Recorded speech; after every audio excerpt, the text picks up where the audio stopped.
Bom dia a todos. Estamos honrados em recebê-los neste evento, uma realização da ACILCOM, Associação das Incorporadoras, Loteadoras e Construtoras de Ribeirão Preto, que conta com o apoio da ACI Ribeirão Preto. O nosso muito obrigado a todos que nos acompanham, seja presencialmente ou por meio de nossas redes sociais. Para dar boas-vindas e iniciar a formação da mesa, eu convido o nosso presidente, engenheiro José Batista Ferreira, para compor a mesa. Por favor, Batista.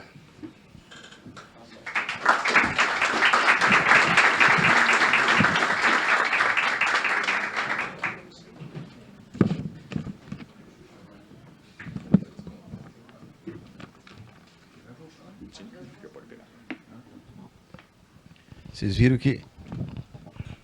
que não tem nada combinado, né? Está aberto esse microfone? Está aberto. Bom, pessoal, ouvem perfeitamente? Está ouvindo? Primeiramente, eu agradeço a todos vocês esse chamamento para nos receber o nosso querido Alfredo, secretário nacional da Habitação, do Ministério do Desenvolvimento, que vem trazer para nós as últimas novidades da habitação popular no Brasil. Agradeço a Associação Comercial. Nós somos um braço da Associação Comercial e Industrial. Então, a gente está sempre fazendo as nossas ações junto com a Associação Comercial, né? Esse evento ele está no YouTube para o Brasil inteiro, viu, Alfredo? Lá pela Câmara Brasileira da Indústria da Construção Civil. Temos um link com São Paulo, com o Ronaldo, do Sinduscom, e o Tarcísio, tá bom? Então, obrigado ao Alfredo por esse carinho e atender o nosso pedido aqui de estar conosco. E também a todos, eu não vou nominar, que é muita gente da Caixa, e todas as entidades e todos os empresários que estão aqui. Eu agradeço muito o apoio da Caixa também, que tem nos dado em todos os momentos. Obrigado. Obrigado, Batista. Agora, com o áudio mais limpo, obrigado ao nosso amigo Leandro, muito obrigado, Hugo. Eu convido para estar conosco, compor a mesa, a vice-presidente da CI Ribeirão, que também nos recebe nessa manhã, Sandra Brandani Piscinato. Por favor, Sandra. Pode sentar. Bom dia. Em nome do nosso presidente Dorival Balbino, eu deixo as boas-vindas a todos vocês. Obrigado por compartilhar com a casa, né? E a Silcom é muito importante para nós aqui dentro da CI. Então, Dorival, deixa um abraço a todos vocês e pedindo muitas desculpas por não estar presente. Muito obrigado e que nós tenhamos um bom evento. Obrigado, Sandra. Dando sequência, eu convido agora, representando a Câmara Municipal de Ribeirão Preto, nosso vereador Renato Zucoloto. Por favor, Renato.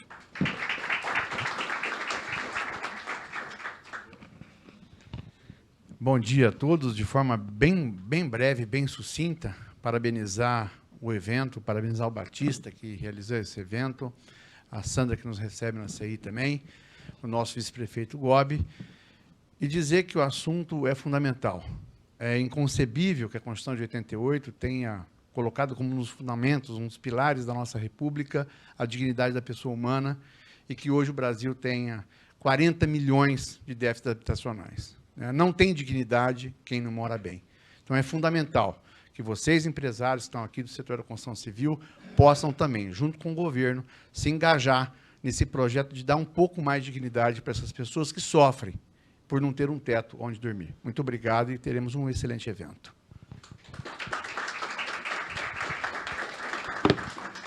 Muito obrigado, Renato. Eu convido também o vice-prefeito de Ribeirão Preto, Daniel Gobi, nesse momento representando a Prefeitura de Ribeirão Preto. Bom dia a todos. Bom dia, Batista. Obrigado pelo convite. O prefeito não pôde estar aqui, porque está no Rio de Janeiro, assinando os Jogos da Juventude, que será aqui em Ribeirão Preto no ano que vem, né? Um importante evento que vai movimentar toda a nossa economia. Renato Zucoloto, meu amigo da Câmara Municipal, meu vereador, relator da Lei de Parcelamento e Usucapião do Solo, que, depois de uma novela muito grande, vamos tirar ela do papel, né? Sandra, querida, falei para a Sandra, já estamos freguês, né? Ontem já estava com ela num evento. Um abraço para o Dorival. E Alfredo, tinha aqui que prestigiá-lo. Amanhã vamos ter um evento também sobre regularização fundiária. O governo federal, nosso parceiro, principalmente para resolver uma boa parte dos nossos problemas, principalmente em comunidade de Ribeirão Preto. Fora isso, estamos aqui para prestigiar vocês da construção civil, nossos parceiros também. Construção civil de Ribeirão Preto tão ativa, principalmente no verde e amarelo. E estamos ansiosos para ouvi-lo aí, Alfredo, para as novidades, para fomentar mais ainda. Como disse o Renato, a gente tem um déficit habitacional no Brasil e em Ribeirão também. E a Prefeitura é parceira do governo federal, do governo estadual também nesse fomento todo. Muito obrigado. Obrigado, Daniel. Está conosco online o vice-presidente do Sinduscon São Paulo, Ronaldo Cury, a quem eu convido nesse momento, antes de agradecer a presença, é claro, a proferir as suas palavras. Ronaldo, por favor. Bom dia, Sandra, bom dia, Batista, bom dia, Renato, bom dia, Daniel, bom dia, Alfredo. Batista, queria agradecer pelo convite. Para nós, Sinduscon, jogando junto com vocês aí, trazendo mensagem é muito importante para nós. Sinduscon que trabalhou com a CELIC, com a DAINC, essas mudanças que o Alfredo conseguiu aí no programa Casa Verde Amarela, que são fundamentais, um país que tem um déficit habitacional, um país de 7,7 milhões de moradias, o estado de São Paulo tem um déficit habitacional de 1,5 milhão, você tem dinheiro sobrando, a gente sabe que o orçamento é curto, não é grande, a gente sabe que o orçamento não é grande. Infelizmente, o ano de 2022 estava apontando que ia sobrar. E conversando bastante com o ministro, com o secretário Alfredo, eles se sensibilizaram e fizeram uma série de ajustes aí. O programa vem fazendo uma série de ajustes. A gente acha que vai tornar a vida do empresário, principalmente a vida do cliente, melhor, muito mais atrativa. É isso que nos motiva a continuar lutando. Parabéns pelo trabalho, secretário Alfredo. Bom dia a todos. Mais uma vez, Batista, obrigado pelo convite.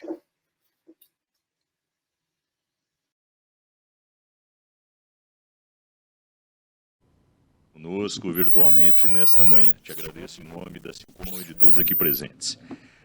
Como seria impossível nominarmos todas as autoridades e amigos aqui presentes, eu vou tomar a liberdade de, em nome do Superintendente Executivo da Caixa, Rodrigo Gonçalves Mendonça, agradecer muito a presença de todos vocês.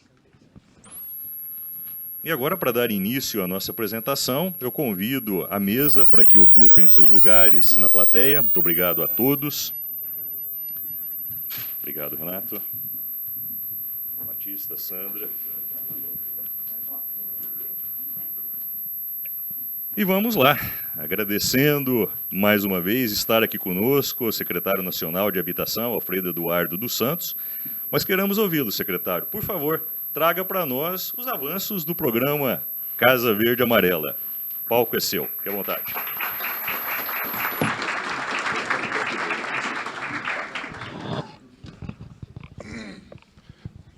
Bom, eu vou ficar em pé. Bom dia a todos. Muito bom estar aqui em Ribeirão Preto, que é a casa da gente, rever os amigos, os parceiros. E a proposta... Bom, primeiro, Batista, obrigado pelo convite. Ribeirão Preto é a segunda cidade do país que está recebendo esse tour que nós estamos fazendo pelo país inteiro.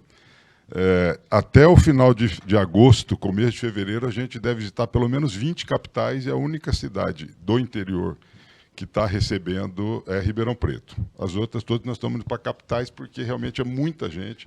Talvez Minas Gerais, pelo tamanho do estado, a gente tenha que fazer 2 rodadas lá. Mas a ideia nossa aqui é fazer uma reunião mais técnica, para explicar como é que nós estamos produzindo os avanços. E eu acho que há 2 anos, quando nós viemos aqui, né, Batista, eu disse naquela época e continuo pensando a mesma coisa, que como alguém que atua no setor, a mim, pelo menos, é muito importante que eu consiga enxergar de que forma que a política é enxergada, e aí, vendo os cenários, a gente pode, eventualmente, se antecipar. Então, a ideia é que a gente fale bastante sobre isso também. Quero aproveitar e agradecer ao Daniel, um parceiro. Nós vamos falar um pouquinho, Daniel, da regularização fundiária aqui também. Aí vocês vão ver a diferença que faz ter uma prefeitura atenta. A minha cidade natal, Marília, eu fui encontrar o prefeito num evento. Aí ele ficou bravo porque eu não liguei para ele. Eu falei, nossa, são só 5.560 municípios que eu tenho que ligar. E Ribeirão Preto, pela atuação da prefeitura aqui, representada pelo Daniel, pela Coab, que foi inovadora também, nós vamos ter coisas boas para falar para Ribeirão. Bom, eu queria dizer para vocês vão ver que dificilmente eu vou falar o nome do programa, porque nós estamos na época da campanha eleitoral, então nós não... Dificilmente eu vou falar em nome do governo federal ou em nome do programa, só para vocês entenderem que é uma questão técnica, tá bom? Sandra, cadê a Sandra? A Sandra já saiu, né? Eu só queria agradecê-la, porque eu sou um cliente assíduo da Sandra lá, vou sempre comprar minhas coisas de moto lá também. Vamos lá? Ah, está aqui, né? Só passar. Aqui, será? Aqui. Eu não sei se da outra vez... Acho que pediu para apagar a luz da frente aqui. Eu não sei se da outra vez que nós tivemos aqui, eu usei essa tela de início, e eu gosto sempre de investir um pouquinho de tempo, porque é muito comum que a gente escute uma citação, inclusive por especialistas. A gente acaba falando com especialistas dos jornais, da televisão, e quando a gente escuta isso aqui, esse é o número do déficit habitacional brasileiro. Ele é feito pela Fundação João Pinheiro e ele apresenta esse déficit. Então, antes do déficit, só fazer uma observação, que em 1970, nós éramos 50 milhões de brasileiros e 37% moravam nas cidades. Em 2020, nós quadruplicamos a nossa população e 86% das pessoas, dos brasileiros, moram nas cidades. Há 2 semanas eu estive no Fórum Mundial, Fórum de Desenvolvimento Urbano, um evento da ONU na Polônia, e a projeção é que em 2050 o mundo chegue próximo a isso, o mundo chega a 75%. Nós já temos mais de 86% das pessoas, dos brasileiros, morando nas cidades. E se vocês se lembrarem, o primeiro grande documento, instrumento que veio razoavelmente normatizar a utilização do uso do solo foi ontem, foi no Estatuto da Cidade, que foi em 2000. Depois a gente teve alguns avanços, depois em 2017 teve a 13465, que fala da regularização fundiária. Então, essa migração acelerada, ela não foi acompanhada de instrumentos adequados para a organização das cidades. Quando nós falamos do déficit, então, o número está posicionado em 2019, ele fala que nós temos 5,8 milhões de déficit habitacional. Toda vez, quase unanimamente, quando as pessoas citam o déficit, acompanhado vem assim, portanto, nós precisamos construir 5,8 milhões de unidades habitacionais. Isso é um equívoco. A Secretaria Nacional ela elabora a política olhando de 2 formas. Presente para o passado é déficit habitacional. Demanda futura é produção habitacional necessariamente. E aí eu queria investir um pouquinho de tempo para explicar para vocês por que a gente diz isso. Ali mostra os componentes do déficit habitacional. Então, quando a gente está falando de déficit habitacional, não é pessoas que não têm imóveis para morar. São as pessoas que foram entrevistadas, que moram de alguma forma, mas a situação em que elas vivem não é adequado. É isso que o déficit fala. E quando nós olhamos o déficit, 52% do déficit, isso geral Brasil, quando nós falamos das grandes cidades, São Paulo, Recife, Salvador, Rio de Janeiro, chega a 62% de todo o déficit, ele é ônus excessivo de aluguel.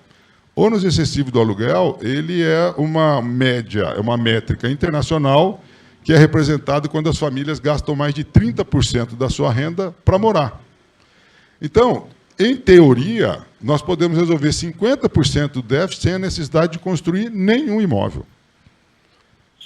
Nós estamos tentando, calma, que nós somos todos incorporadores, só estou dizendo dessa parte, porque nós temos a outra parte. Mas, em teoria, o que nós estamos buscando implantar na política pública é a principal política mundial de habitação e interesse social, que é locação social. E não se confunda a locação social, que normalmente as pessoas imaginam que o Estado ou o município pague o aluguel integral para as pessoas.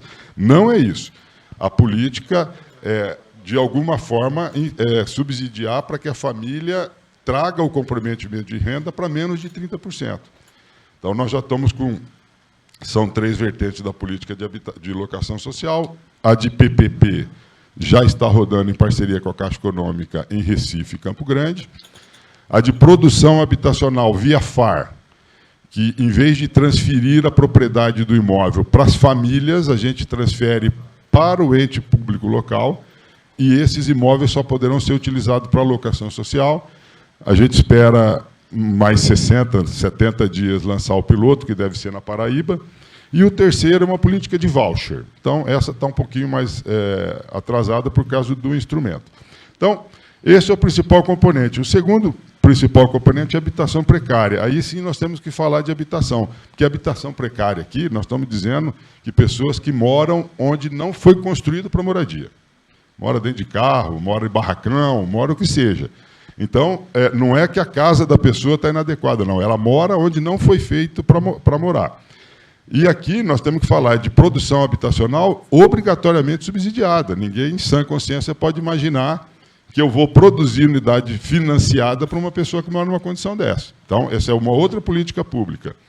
E o terceiro é coabitação, que ele se caracteriza quando mais de 2 famílias, com mais de 2 componentes por família, residem no mesmo imóvel. E aqui só fazer um recorte, que vou arredondar, mas 50% dessas pessoas de coabitação, eles informam que eles moram por opção. Mas como assim? É muito avós com netos, filhos tomando conta dos pais. Então, 50% de que é coabitação informam na pesquisa que, se tivessem condição de adquirir o imóvel, o fariam. Não fazem porque ainda não tiveram condição. Então, isso é só para a gente deixar bastante claro que, quando a gente estiver falando de déficit habitacional, não necessariamente a gente está falando de produção habitacional. A gente está olhando para trás em que situação que os brasileiros vivem. Aqui é só a divisão pelo país. As duas principais regiões, naturalmente, onde o déficit se estabelece é na região sudeste, que é a mais populosa, e na região nordeste, que é uma região com mais baixa capacidade produtiva, destacando que o Nordeste é o principal foco da política, é o déficit rural, né? O déficit habitacional fica em São Paulo. Aqui só mais uma observação. Então, de um lado, nós temos o déficit habitacional, e do lado de lá é a inadequação habitacional. Aí sim, as pessoas moram num imóvel. Só que nós temos ao redor de 72 milhões de unidades habitacionais no país. Desse total, 24,8 apresenta algum tipo de inadequação. Ou em relação à área onde está inserido, o imóvel não está regular, inadequação edilícia, ou seja, o imóvel não é adequado, ainda que ele pode ter alguma inadequação, mas ele é feito para moradia. E a inadequação de infraestrutura, quando algum dos itens de infraestrutura básica não estão presentes. Abastecimento de água, coleta de esgoto, energia elétrica e asfalto. Aí, coleta de lixo. Então, quando a gente olha na política pública, olhando para trás, é sempre em busca desses números que nós fazemos. Tá? Bom, aqui agora já falando um pouquinho da evolução, falando de produção habitacional. Para que a gente possa falar o que aconteceu na semana retrasada e ontem, é importante que a gente faça essa evolução cronológica para entender como é que nós podemos chegar até aqui. Então, em 2020, 2019, 2020, quando nós assumimos, nós tínhamos uma condição estabelecida de subsídios. Então, todo mundo sabe que durante um tempo a gente tinha os subsídios com FGTS e com OGU. E aí vocês lembram bem que de tempos em tempos a gente tinha parada de repasse porque não tinha dinheiro da OGU. Então, a primeira coisa que nós fizemos lá é dizer o seguinte: se não tem dinheiro da OGU, taca com FGTS. Então, nunca mais, desde aquela época, nós nunca tivemos uma parada de liberação de recursos. Mas, qual era a situação que nós estávamos lá? O programa tinha um teto. programa tinha um teto de produção de ao redor de 360 mil unidades habitacionais e qualquer coisa que fosse feita, mantida aquelas condições atuais, nós não poderíamos fazer mais do que aquilo. E por que se dava aquilo lá? Aquilo se dava pela modalidade, pela forma com que os agentes financeiros eram remunerados. Não tem crítica nenhuma de obra pronta, o programa foi feito lá, ninguém sabia como ia funcionar, mas o que acontecia naquela época, alguns de vocês já sabem a mudança que aconteceu, mas é que nós mudamos a forma com que os agentes financeiros são remunerados. Não é que nós pagamos menos, pelo contrário, os agentes financeiros agora recebem mais, mas nós mudamos a fórmula. Do jeito que era em 2020, 2021, de 9 bilhões de reais que a gente tinha de subsídio, 6,3 bilhões era utilizado para pagar o subsídio equilíbrio, ficava direto com os agentes financeiros. Por isso era o teto, a gente não conseguiria sair disso. Então, nós fizemos, obviamente, todo mundo sabe já disso, nós fizemos a negociação com os agentes financeiros e nós alteramos a forma, a forma com que os agentes financeiros são remunerados.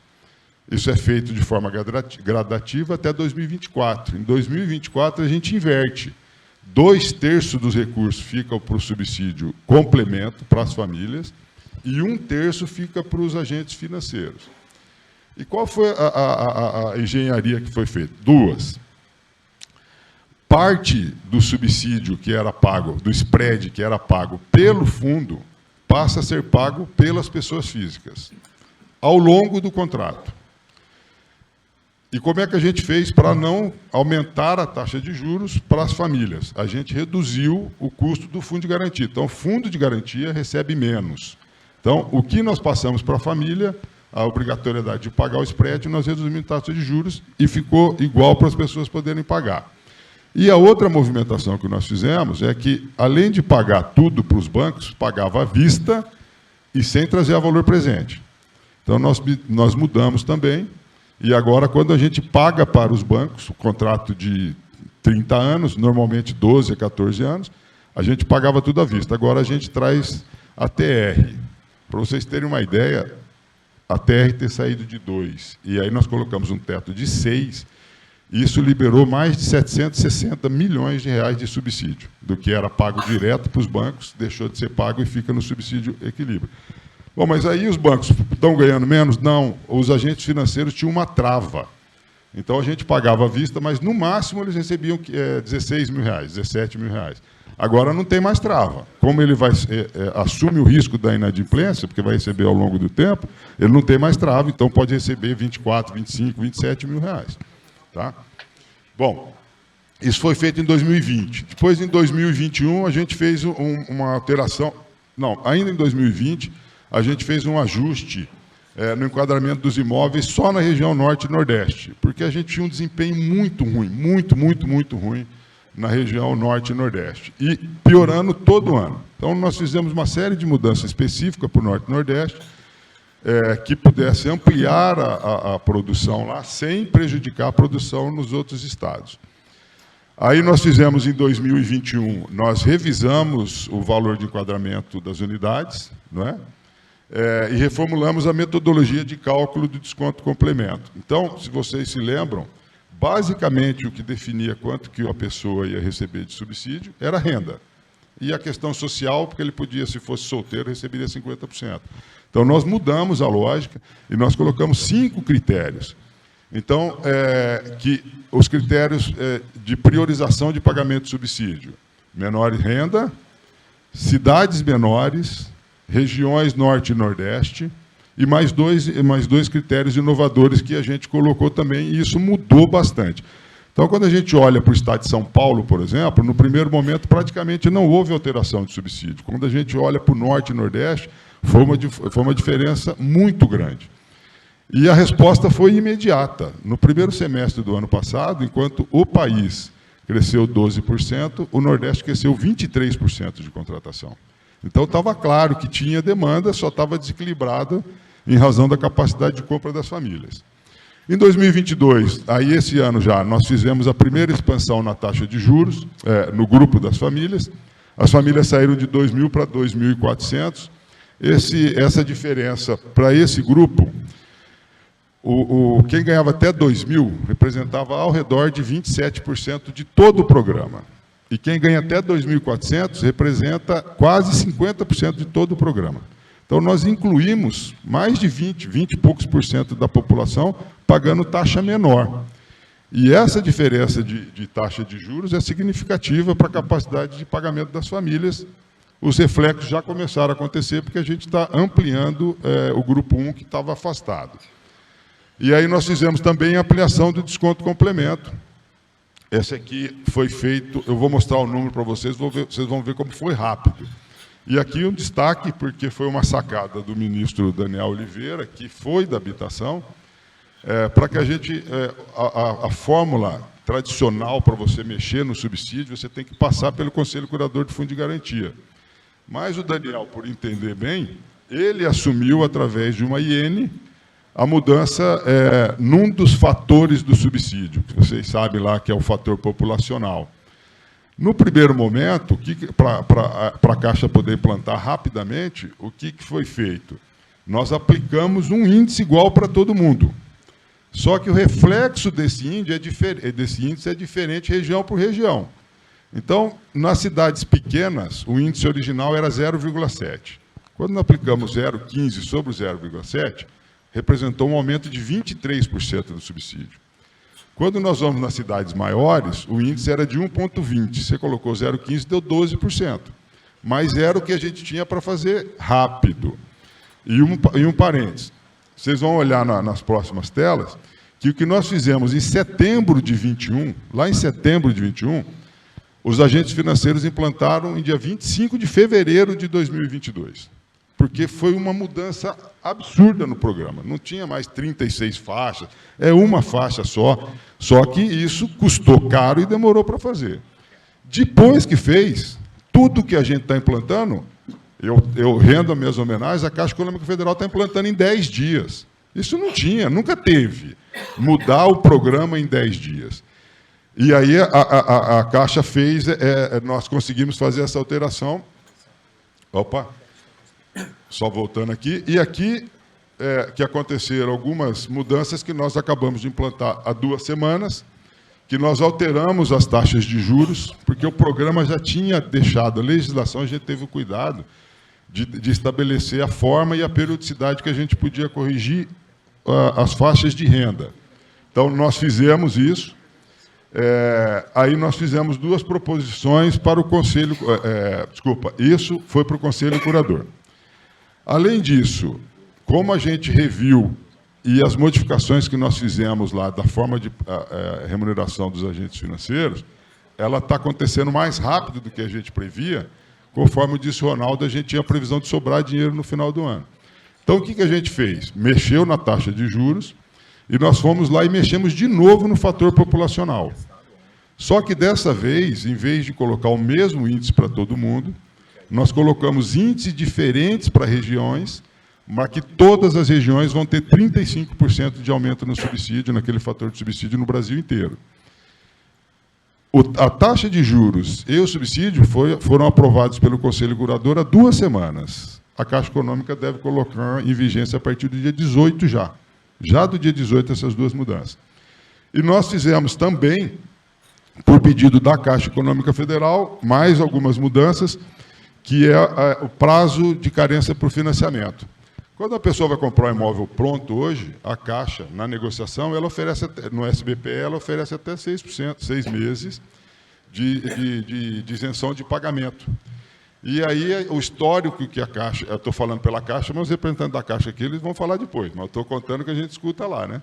O histórico que a Caixa tinha no SBPE é que essa alternativa aumentava em até 15% a aprovação dos clientes. Então, eles trouxeram isso para o Conselho, trouxeram para a Secretaria, nós homologamos e levamos em conjunto o voto para o Conselho. Então, a partir da implantação, vai poder ser concedido para a pessoa que está adquirindo o seu imóvel até 6 meses. Nos 6 meses, ela vai pagar a taxa de administração e seguro. Isso melhora aquela condição da pessoa, dos gastos que ela tem para mudança, pagamento de cartório. Então, é um outro benefício. Ela está trazendo também uma pausa para os contratos inadimplentes. Isso é importante.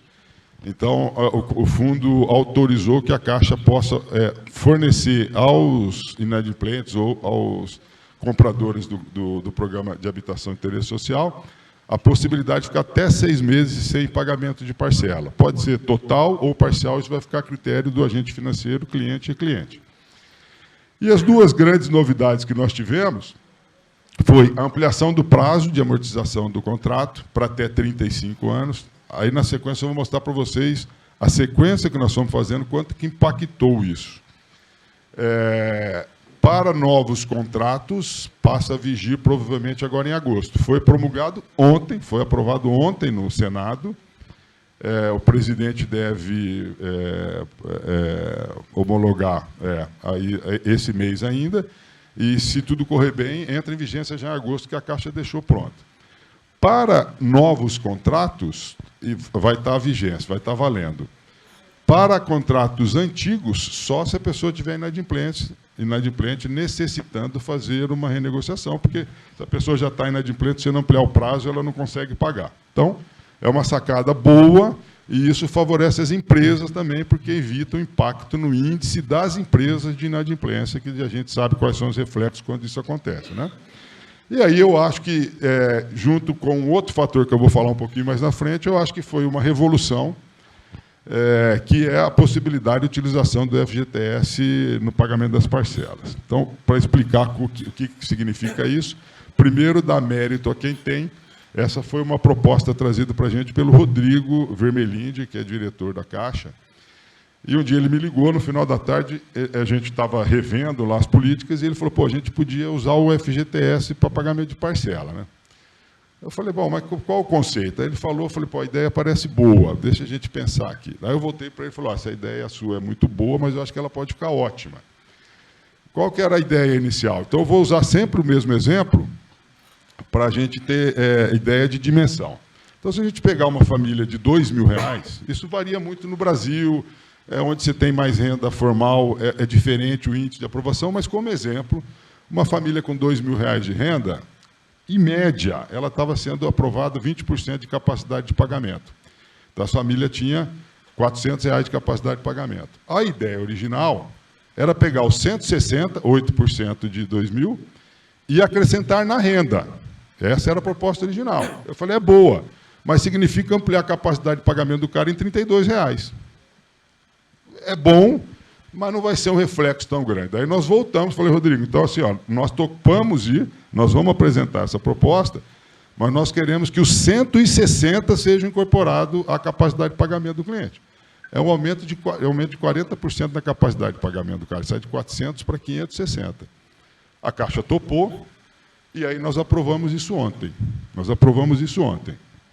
Porque vocês lembram que o cara que o FGTS, as 3 hipóteses que ele tinha, ele usava o que ele tinha para pagamento da entrada, anualmente, se ele quisesse condensar e dividir por 12 para bater na parcela, ou bianualmente, que ele pode amortizar prazo ou valor de parcela, né? Esse valor que ele tinha mensalmente, ele não era considerado. E aí, essa inovação, a gente vai colocar uma quantidade absurda de gente para dentro. Eu vou mostrar para vocês lá na frente o reflexo disso. E aproveitando, não está na tela aqui, que eu acho que essa que foi a grande revolução, e a outra que nós estamos tratando com a Caixa, que foi aprovada na medida provisória 1107, fala do microcrédito. Lá nessa medida provisória do microcrédito, ele reaviva o Fundo Garantidor de Habitação.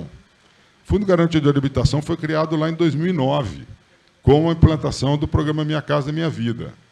A época que ele foi estabelecido era para ele pagar, como as seguradoras não conheciam o programa, ninguém quis entrar. Então, o Fundo Garantidor, o governo aportou R$2 bilhões para garantir 1 milhão de produção habitacional, e ele garantia perda temporária de renda ou morte e invalidez permanente, e danos físicos no imóvel.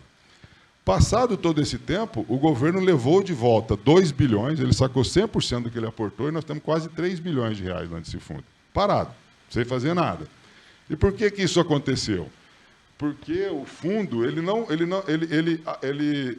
dava uma folga para a pessoa não pagar. Então, deixei de pagar, o agente financeiro tinha que pegar esse contrato, levar lá no fundo, pegar, trazer de volta, ficar controlando, e depois, lá na frente, o agente financeiro tinha que devolver para o fundo. O que os agentes financeiros fizeram? Não, eu mesmo vou dar folga. Eu dou 3, 4, 5, 6 meses, negocio. Então, parou de utilizar aquele dinheiro. E de morte e invalidez, não chega a 100 pessoas no Brasil que pediram. Obviamente, morreu muito mais do que isso. Mas só 100 pessoas pediram. Então, qual que era a ideia agora? Quando nós falamos com a Caixa, olha, se é para tratar de habitação de interesse social, nós temos que olhar para um fator, que é inadimplência. A inadimplência do programa, ele tem um teto. Quando você tem esse teto elevado, a inadimplência vai acima disso, você tem duas hipóteses, se quiser continuar operando. Você aumenta a receita, não tem como aumentar a receita, porque a taxa de juros é fixa, o spread do banco está dado. E a outra forma, eu paro de operar a carteira. Isso, politicamente, seria absolutamente inviável. Então, qual foi a proposta que nós enviamos para a Caixa? E está muito bem encaminhada, bateu com a proposta da Caixa. Esse fundo ele vai ser para estabilizar a inadimplência de determinado grupo. Então, a precificação estabelece qual é o teto de inadimplência que o produto pode ter, e o que passar dessa inadimplência até um novo teto, o fundo cobre. O fundo vai cobrir por um determinado período até que agentes financeiros vendam os imóveis eventualmente retomados ou que consiga colocar o pagamento em dia, então ele devolve. Então, a gente consegue fazer simulações ao longo do tempo para ver que o fundo é sustentável. Por que eu estou dizendo isso para vocês? Para vocês, antes de mostrar os números, para você ver qual é a visão que a Secretaria Nacional tem para frente. Quando entrar em vigência o FGTS como capacidade de pagamento e o FGAB, porque o FGAB ele vai ser utilizado só para renda informal. Essa é a grande sacada. Porque hoje, a renda informal, basicamente, a gente não tem aprovação. Vai ser feita uma avaliação como se renda formal fosse, porque agora eu tenho a garantia do fundo. Eu vou falar um número para vocês terem qual é a nossa simulação para frente quando tudo isso estiver pronto. Hoje, eu não sei aqui em Ribeirão Preto, eu vou usar um número nacional, tá? Hoje, conversando com a Caixa lá em Brasília, eles passaram para a gente. Cada 10 pessoas que eu mando para aprovação, 4 são aprovadas, 3 são automaticamente negadas e outras 3 são aprovadas condicionadas. Normalmente, consegue-se aproveitar metade do que foi condicionado. É o que eu estou dizendo. Aqui pode ser um pouquinho diferente, mas esse é o número Brasil. Então, hoje, de cada 10, a gente consegue colocar para dentro 5,5, né? Quando a gente colocar, aí, se vocês, todo mundo entende, o condicionado significa dizer que esse cliente está aprovado. Ele não tem problema cadastral, ele tem problema de capacidade de pagamento. Quando a gente coloca essa condição do FGTS, além das outras, e para renda informal a gente coloca o seguro, o fundo garantidor, eu estou dizendo que a única coisa que a gente quer de imediato é trazer esse 1,5 que a gente não aprova hoje para dentro.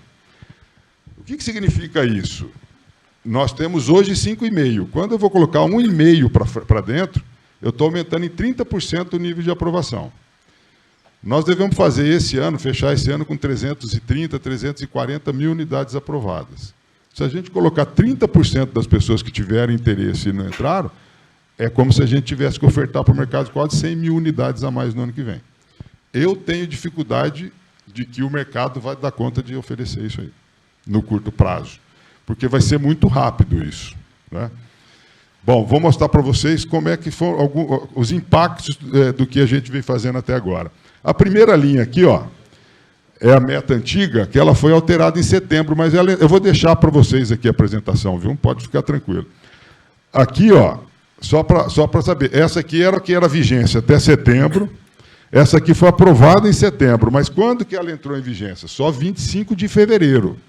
Tá? Essa aqui nós alteramos em março, essa aqui nós alteramos há um mês atrás, e essa é a nova tabela que entra em vigência dia 18. Então, aqui nós estamos falando só do aumento de subsídio, por enquanto. Tá? Então, está lá a cidade de São Paulo, mas vamos ver aqui, Ribeirão Preto e Franca, aí é por porte de cidades. Então, vocês vão ver que o reflexo está sempre em cima daquilo que nós falamos, menor a renda, maior impacto no subsídio. Então, hoje uma família de 1.800 na cidade de Ribeirão Preto, ela vai poder receber o subsídio máximo que o faixa 1,5 dava para São Paulo. Dava para São Paulo. E agora, entre o que estava vigente a recente para a nova mudança, são mais R$6.000 de subsídio. Então, essa tabela, obviamente, conforme vai andando a renda, o impacto é menor. Mas lembre desse número aqui, ó. Lembre disso aqui, ó. Dessa faixa aqui, ó. Então, uma família que ganha 2.601, ela está tendo aí aproximadamente R$2.000 de aumento de subsídio. Aqui, São Joaquim da Barra, outras cidades da região. Eu vou deixar aqui, Batista, depois. Bom, aí aqui o que a gente está falando? Quais são os impactos da redução da taxa de juros para a família? Então, nós andamos com a renda das famílias para cima, portanto, nós colocamos mais famílias com taxa de juros menores. Isso aqui, ó, é o impacto no aumento da capacidade de compra das famílias, que está lá. E aí não depende da cidade. Então, para o cara de 2.600, ele tem quase 2.000 de aumento de subsídio, e depois ele tem mais R$6.600 de aumento na capacidade de compra com a redução da taxa de juros. Depois nós temos aqui com a ampliação da capacidade de prazo indo para 35. A mesma família de 2.600 tem mais R$6.500 de capacidade de compra. Então, se a gente olhar aqui, olha, os dois reflexos, a redução da taxa de juros e o aumento do prazo, gera para uma família de 2.600, 14.300 de capacidade de compra e mais 2.000 de redução de subsídio. Então, dá quase R$15.000. E quando a gente vai aumentando, que foi até 2.800, a gente pode chegar até R$27.000 de aumento da capacidade de compra das famílias. Então, é muita coisa que foi feita, e aqui não está considerada a hipótese da utilização do FGTS na capacidade de pagamento. Isso é só o que já foi implantado. Bom, aí, até aqui a gente falou sobre a produção habitacional normal, que é feito pelos agentes financeiros, tradicional. Boa parte já foi implantada, outra parte dia 18, e provavelmente o restante até o aumento do prazo em agosto, provavelmente. Agora, o FGTS e o Fundo Garantidor vai mais para o final do ano, porque tem todo um processo de regulamentação. Aí eu queria aproveitar e... Não, vai até 30. Até 30. O que o Batista falou, lembrando dos 25. Na verdade, é até 30. As simulações que a gente vem fazendo, nós conseguiríamos levar quase todo mundo perto de 30%. Mas a ideia é que quem a gente leva perto de 30%, nós vamos contratar no saque. No saque. Porque no saque eu consigo fazer 90% da cota de financiamento. Né? Então, essa é a ideia. Você vai dar mais condição para a pessoa, mas você tem que entrar... Porque esses 5 anos a mais, na tabela price, esse cara não vai amortizar nunca, né? Ele nunca entra em amortização. Então, se ele tem capacidade agora, ele entra na saque, que a gente tem um pouco melhor estrutura. Eu queria falar para vocês de outras 2 ações que nós estamos fazendo, que a gente até demorou para regulamentar junto aos agentes financeiros, mas que vem acontecendo de uma forma impressionante pelo país todo. E por que eu falo aqui para o pessoal da construção civil? Porque, por incrível que pareça, tem um monte de município que não sabe disso. Né? A gente explica, a gente fala, mas os caras não sabem disso. E a gente está vendo isso aumentar muito quando a gente tem a participação do setor da construção civil, levando às prefeituras as possibilidades. Então, são 2 programas que a gente tem. Um é chamado Parcerias. O Parcerias, ele nasceu numa conversa com o Flávio Amer, aqui do secretário estadual de Habitação, quando a gente estava vendo que a grande dificuldade que as pessoas têm hoje para comprar o seu imóvel é pagar a entrada. Né? A entrada é a grande dificuldade. Como acabou o recurso para novas contratações de faixa 1, ou pelo menos em grande volume, a gente recebe toda semana lá prefeitos, governadores, parlamentares, buscando alternativas de produção que possam atender as famílias. E o que é comum? Todo mundo tem, no mínimo, terra. Quase todo mundo tem terra. Então, a gente elaborou o programa, foi discutindo, elaborou um programa que chama Parcerias, que o governo local, e aí pode ser o município e o Estado. Aqui no Estado de São Paulo, por exemplo, é muita vantagem, porque o Estado de São Paulo já tem o programa dele. E ele entra junto, não precisa fazer nada de novo. Então, o município e o Estado, eles garantem 20% do compra e venda. Então, essa família, ela, em princípio, não teria que dar entrada. Mas, às vezes, não é o financiado 80%. Então, aí entra consumindo o subsídio do programa. Então, a estimativa que a gente tem é que a gente consegue subsidiar entre 40% a 43% do valor do imóvel, quando a gente trabalha com essa operação. E o programa é legal, viu, Daniel? Pode criar um programa de vocês, com o nome de vocês. É bastante simples, só produzir uma legislação. Eu estou falando isso porque isso aqui serve para Franca, serve para Sertãozinho. E, às vezes, a construção civil fica se debatendo, e a gente pode ir atrás desse negócio aqui para fazer em qualquer cidade, em qualquer quantidade, em qualquer valor. Nós não temos nenhum tipo de limitação. Só basta uma legislação onde você vai estabelecer quais são os critérios de seleção dos empreendimentos e os critérios de seleção dos beneficiários. O resto, quando a gente tem um programa estadual, a Caixa já elaborou um programa que vale para o Brasil inteiro. Então, ela estabelece o valor, é feito tudo por lá. Quando é feito localmente, aí as negociações são feitas localmente com a Caixa, porque não precisa de uma prestação de serviço regional. Mas é muito simples de fazer isso, a gente demorou para regulamentar. Eu tive há mais ou menos 60 dias em Fortaleza, fizemos uma reunião, fizemos uma proposta lá e eles voltaram na quarta-feira da semana passada, apresentaram para a gente a proposta de construir 4.000 unidades. 4.000 unidades, com Parcerias, e aí, por isso que eu estou dizendo, Parcerias, o que Fortaleza está fazendo, Salvador está fazendo, Mato Grosso está um monte, Mato Grosso do Sul, o que eles estão fazendo? Quem vai produzir tudo isso é a iniciativa privada. É a iniciativa privada. Ele vai fazer um chamamento, uma licitação, e a compra e venda. Então, tem uma oportunidade incrível para a gente explorar aqui. E aí, aqui, como já há o programa, você junta os dois e o governo do Estado de São Paulo pode falar do programa dele, a Prefeitura de Ribeirão pode falar do programa dela e nós temos o programa nosso lá. Não tem vaidade, não. O que a gente quer é acessar. E o foco principal é as famílias que tenham abaixo de R$4.000. Olha, a quantidade de contratos que a gente está fazendo isso aqui no Brasil afora é impressionante. E aí o Estado de São Paulo não está dando. Se a gente vai para o Paraná aqui, tem um monte de construtora, incorporadora paulista indo para o Paraná. Porque lá o programa coloca R$15.000 por unidade, mais a infraestrutura de água e energia. Então, viabiliza tudo. E vai aumentar para 20 mil agora, após a eleição. Mato Grosso, o governador pediu, pelo amor de Deus, para a gente levar construtoras para lá, porque as construtoras do Mato Grosso não dão conta que ele lançou um programa para construir 20 mil unidades. Não está conta de produzir lá. E assim pelo Brasil afora.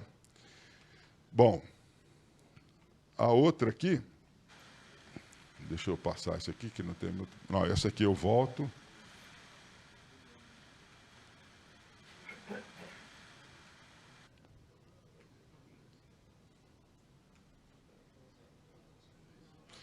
E essa aqui, já indo para o encerramento, essa é outra modalidade, Daniel, que eu estava te falando, que a Caixa tem, o Ministério tem, junto com a Caixa, tem um programa chamado Promoradia há muito tempo, funciona, e ele normalmente é utilizado para urbanização.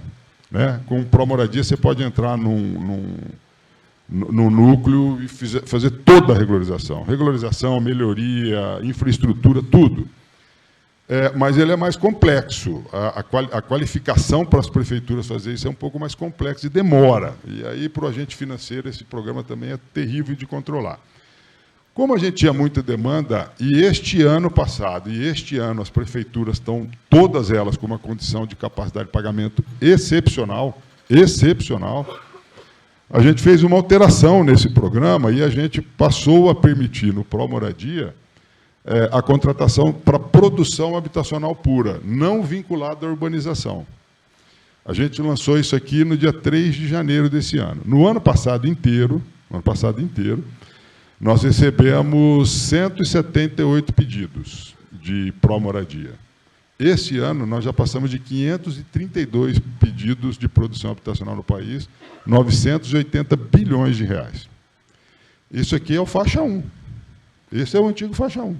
A gente manda o dinheiro para o município vai fazer a licitação, com acompanhamento através do agente financeiro, e a produção. Aí o critério de subsídio, quanto que vai cobrar, se vai cobrar, por quanto tempo vai cobrar, é uma questão municipal, a gente não se mete nisso. Então, essas duas modalidades aqui estão crescendo muito de novo. Cresce muito nas cidades ou nos locais onde a construção civil se envolve, leva lá para o prefeito, leva projeto para o prefeito, leva modalidade, ajuda a elaboração da legislação, porque numa ele só vai conceder uma área que ele já tem, e na outra ele pode produzir essas unidades. Então, são duas alternativas que estão crescendo de uma forma muito acelerada. E, para terminar, só falar de uma outra modalidade, porque nós estamos aqui em Ribeirão, que eu tinha dito a vocês, que no programa, uma das novidades do programa, era um programa que visasse a melhoria habitacional e regularização fundiária. Vocês lembram lá que a gente falou que são 24,8 milhões de unidades habitacionais entre inadequação, irregularidade fundiária e falta de infraestrutura básica. Esse programa ele veio para focar em dois processos: irregularidade fundiária e inadequação edilícia. Então, essa proposta, esse programa aqui, ele é altamente subsidiado. Uma família que ganha até que tem a renda de até R$2.000, ela recebe o título dela, paga uma parcela única de R$50, e essa mesma família, se receber uma melhoria de até R$14.000, paga junto uma parcela de R$170. Só uma parcela. Então, ele é altamente subsidiado. Nós fizemos chamamento no Brasil, conseguimos atender 22%, 23% de toda a demanda. E aí, o que eu estava falando para vocês, Ribeirão Preto apresentou 8 propostas. As 8 propostas foram acatadas. São 6 milhões de reais, quase 6, não, 4 milhões e pouco. E aqui só um detalhe para vocês, quando a gente fala da diferença de prefeituras que estão atentas, né? Esse é um programa nacional. Pelo tamanho de São Paulo tinha 84 milhões, quase 85 milhões de reais disponível para São Paulo. Só foram apresentadas 21 milhões de propostas. Nós não temos problema de regularização fundiária no estado de São Paulo.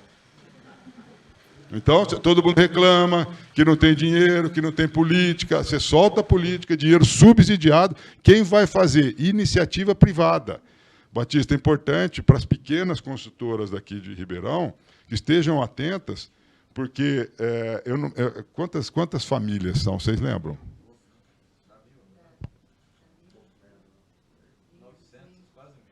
1.000. Mas vamos contar 1.000. Então, nós vamos ter pelo menos 200 reformas. Viu, Batista? Nós vamos ter nessa regularização pelo menos 200 reformas. Essas 200 reformas serão feitas por empresas pequenas daqui. As empresas de regularização fundiária não são normalmente construtoras. Então, elas vão fechar parcerias aqui. Eu só ressaltei esse número aqui para ficar claro que muitas vezes a gente é questionado, a gente é reclama que não tem. Tem. Dinheiro de graça, quem faz é a iniciativa privada. Nós inovamos, nesse caso aqui, a Caixa não é agente financeiro, a Caixa é agente operadora. A gente criou uma gama bastante ampla de novos operadores. E aí, minha consideração pela Coab Ribeirão Preto, que se posicionou logo de saída, vai ser o agente financeiro, tem tudo a ver. Então, está pronto. Bom, pessoal, isso aqui era o que eu tinha apresentado. Eu sei que foram muitas informações, mas é o que eu tinha trazido aqui para conversar, e depois a gente troca ideias aí, tá bom? É isso. Obrigado, Alfredo. Obrigado, secretário. Vamos inverter aqui a situação. Como vocês preferem? Nós temos ainda os dados locais do programa a serem apresentados pela Caixa. Vocês preferem já aproveitar o embalo da palestra para abrirmos as perguntas? Pode ser? Todos concordam? Então, à vontade. Estamos aguardando as perguntas de vocês, eu levo o microfone. Então, você não vai apresentar? Pode ser a Caixa? Perdão, entendi errado. Então, eu convido o superintendente da Caixa, por favor, para que apresente, nos traga os números locais. Por favor. Bom dia, pessoal. Eu represento a Superintendência de Atacado na Caixa, né? Então, em nome da Silvia, que é a Superintendente de Habitação do Varejo, do Ricardo, Superintendente de Governos, também a Angélica, Superintendente de Varejo, ao Romeu, Casseb, da GIAB, eu acho que a maioria conhece aqui, o gerente responsável pela engenharia da Caixa, aos meus colegas presentes aqui, Marcelão, muito obrigado, e em nome também daqueles que construíram um grande legado na Caixa, né? Estão aqui o Demerval e o Isaac também. Eu quero agradecer ao Batista pela parceria, em nome de todos esses colegas da Caixa, e agradecer a todos vocês parceiros. O Isaac também falar de você, né, Alfredão? Também da Caixa, então deixou um grande legado aí para nós. O presidente tem que falar. Exatamente. E eu gostaria aqui de aproveitar, depois o Marcelão e o Romeu vão me ajudar aqui a falar um pouquinho sobre o novo plano empresário que a gente tem, alguma coisa sobre também apoio à produção, e aí a gente abre para perguntas. Pode ser assim? Pode ser assim, Alfredo? Tá. Então eu vou falar só um pouquinho sobre números, de tudo que o Alfredo apresentou aqui, revertendo em números aí a representação da Caixa em todo o país. A gente, de 2019 para cá, nós contratamos mais de 2 milhões de moradias, né, unidades habitacionais. A gente atendeu praticamente aí 4% da população, né, atendendo 7 milhões de famílias com nova casa. Aí. Então, isso representou aí dentro do programa Casa Verde e Amarela, 1 milhão, por aí. Então, e de SBPE, 609 mil unidades. Como bem o Alfredo falou,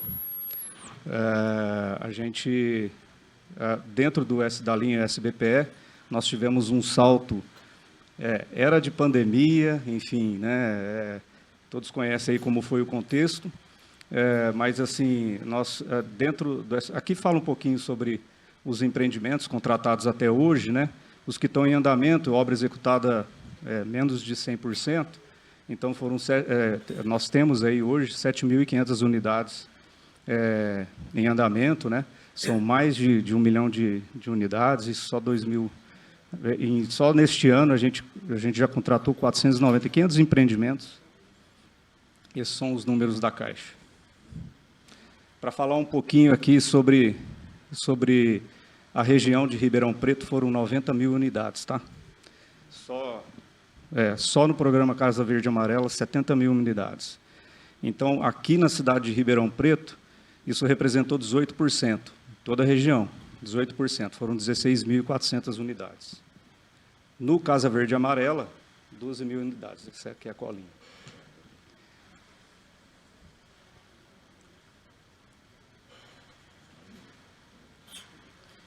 Aqui, nós todos sabem, né, nós hoje representamos quase 100% aí do programa, a gente é o principal agente financeiro. Quando o Alfredo fala assim, o agente financeiro, tal, sempre a Caixa.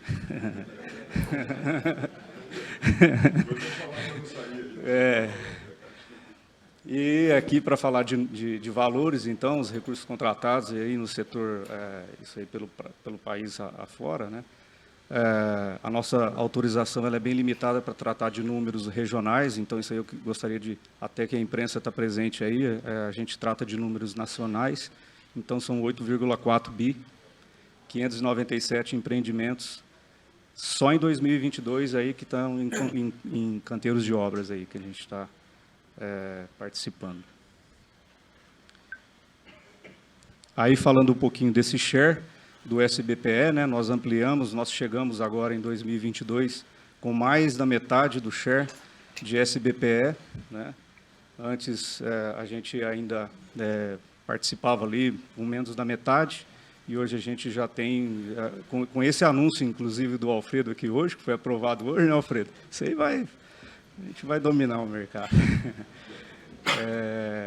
E aí, eu gostaria de chamar o Marcelão aí, o Romeu, convidá-los aí para a gente estar aqui na frente, para falar um pouquinho. O Marcelo vai falar um pouquinho sobre os programas que a gente tem, né, as linhas que a gente tem aqui, e o Romeu também, se puder participar, para a gente, então, abrir para as perguntas aí de vocês, tá? Bom dia a todos. Obrigado, Batista, pela oportunidade.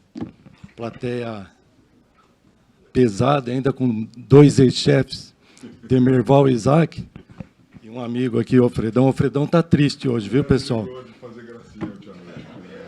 Alfredão está triste. Então, bom, pessoal, eu não preparei a apresentação, mas só queria... para quem não me conhece, eu sou como o Rodrigo falou, meu chefe, eu sou da carteira de construção civil do Atacado. A gente atende construtoras de 30 a 300 milhões de faturamento, tá? Então, o que mudou? Acho que muitos de vocês já conhecem, né? A gente hoje, se uma empresa aqui de Ribeirão Preto, ela ia incorporar lá em Uberlândia ou em São Paulo, ela teria que procurar a superintendência de lá, ela teria que procurar a agência de lá para fazer todo o processo. Hoje esse processo centralizou, tá? Então, qualquer construtora que a gente atende aqui no Atacado, ela pode fazer no Norte, no Nordeste, toda a documentação, todo o trâmite é feito aqui com a gente, exceto as medições, né, que aí não teria como, as medições é feito localmente. Então, isso aí foi um ganho muito grande, porque cada consultor teria que abrir relacionamento em outra superintendência, e o processo ficava bem mais burocrático. Isso foi um ganho bem bacana. Outra questão que a Caixa facilitou muito, isso é notório, antigamente o GERIC, né, vocês chamam de GERIC, né, nada mais é do que análise de risco tomador, antes era um parto, né, a gente aprovar uma consultora, uma documentação, isso facilitou muito. Para as empresas até 150 milhões, a gente faz na própria agência análise de risco, não precisa mandar mais para centralizadora. Se a documentação estiver perfeita, de um dia para o outro, a gente já tem análise de risco para vocês, tanto o LGC, que é o limite de crédito, como o LGCE. Melhorou bastante esse trâmite também. Outra melhoria muito bacana é o LCCA. Para quem não conhece, é o limite de crédito cliente atacado. Então, hoje, a gente chama de limite guarda-chuva. Antes, cada empreendimento que você tinha que aprovar, você tinha que passar em todas as instâncias, né? Então, você tinha que passar no comitê da agência e nos comitês de alçada. Isso demandava um tempo muito grande. Hoje, como que funciona? A gente faz uma análise única, tá? A gente faz um limite global para a construtora. Vocês apresentam o pipeline para os próximos 360 dias, a gente tem uma expectativa de contratar tanto. Em cima do pipeline de vocês, a gente aprova um limite global, e esse limite guarda-chuva, cada empreendimento a gente vai lá e busca o limite. Isso daí facilita muito o trâmite. Como eu disse, não precisa cada empreendimento passar nas instâncias decisórias, tá? Então, isso é uma mudança bem bacana que a gente teve também, tá? O NDT, depois eu vou pedir para o Romeu falar um pouquinho, o nível de desempenho técnico, né, é uma outra questão, é uma esteira privilegiada aí para empresas que tenham, sem bater a carteira do Romeu, empresas que tenham esse nível de desempenho técnico. A taxa de juros hoje, a gente tem as condições, hoje a Caixa trabalha com vários indexadores, TR, poupança mais um cupom, CDI mais cupom e um percentual do CDI. E o IPCA, hoje o IPCA, lógico, por motivos que vocês sabem, não está interessante, mas hoje vocês têm várias opções para indexar aí o financiamento das construtoras, tá? E outra mudança também, a Caixa voltou a financiar o imóvel comercial individual, tá? Então, isso é um ganho. Ele pode ser para aquisição de terreno e construção, imóvel novo e usado, reforma e ampliação. E a taxa de juros a partir de 9,40 TR ou 3,15 mais a poupança. Tá? Então, assim, são várias mudanças que a gente tem aí, melhorias. A gente sabe que a Caixa ainda tem muito para melhorar, mas vocês têm nos ajudado, esse feedback que vocês nos traz, a gente passa para os gestores para cima e a gente tem brigado bastante. Hoje o foco aqui não seria o plano empresário, mas eu vou falar um pouquinho do plano empresário da Caixa, que a gente estava fora do mercado no plano empresário há uns tempos atrás, vocês sabem disso. Por taxas, o nosso processo era bastante burocrático. Hoje o nosso plano empresário melhorou muito. A gente tem hoje a melhor cláusula, eu posso falar sem medo de errar, a melhor cláusula suspensiva do mercado. Hoje, com 2% de obra, eu já começo a liberar, a Caixa já começa a liberar recursos para vocês, tá? Enquanto que os bancos pedem 15%. Por quê? Porque você pode compor, essa contrapartida financeira de 15%, você pode compor com os recebíveis que você, comprovando os recebíveis que você tem durante a fase de obra, tá? Ou aporte financeiro. Então, você já tem os recebíveis na parte de obra, com 2%, 3% eu começo a liberar para você. Então, isso é um diferencial muito grande. Outra questão, a gente não vai pedir o VMD se você não for desligar o imóvel, se você não precisar do TQ, né, do termo de quitação. Se você não precisar do termo de quitação, você não vai precisar pagar o VMD só no final da obra. É um diferencial muito grande também. E tem outras questões aí que assim, hoje o plano empresário nosso está muito competitivo e a gente tem galgado bastante mercado. Eu vou passar para o Romeu e me coloco à disposição de vocês aí para eventuais dúvidas. Obrigado.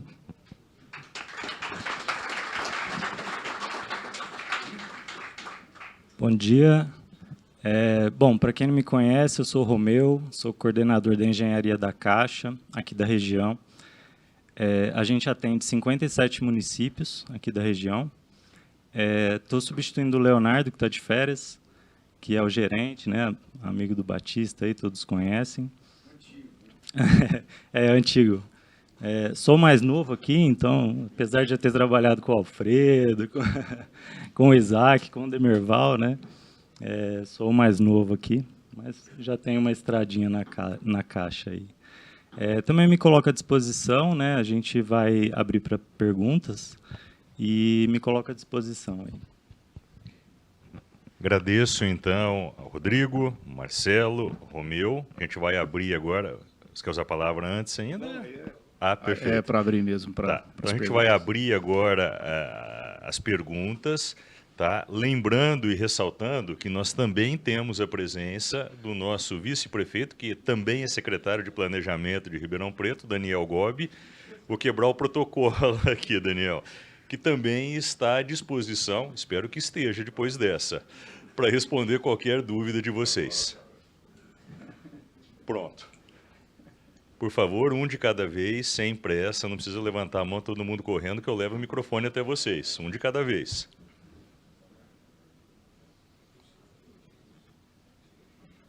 Nenhuma questão?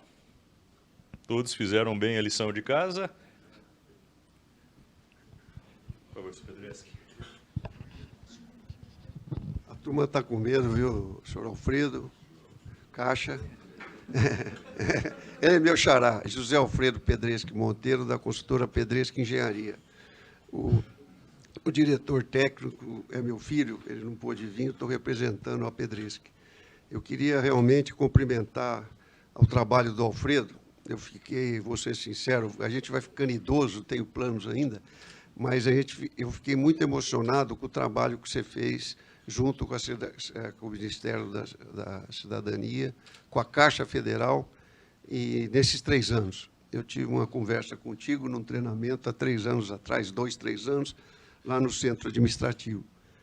Então, parabéns, vocês estão ajudando muito. Reduzir de 80 para 90, aumentando de 80 para 90 o financiamento, facilita muito o comprador. Concordo plenamente que os juros, realmente, para o pessoal mais pobre, é muito pesado, né? Você comentou bem, se vai para 35, é impagável, vai morrer, se ele morrer, quita a dívida, vamos dizer assim. Agora, eu queria... a experiência, a Caixa faz esse financiamento dois pontos só que eu vou perguntar. Financia com subsídios.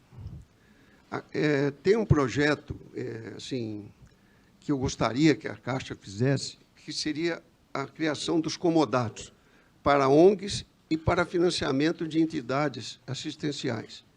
Eu acredito, porque a administração anterior da Prefeitura fez um conjunto financiado por vocês, 200 e poucas casas.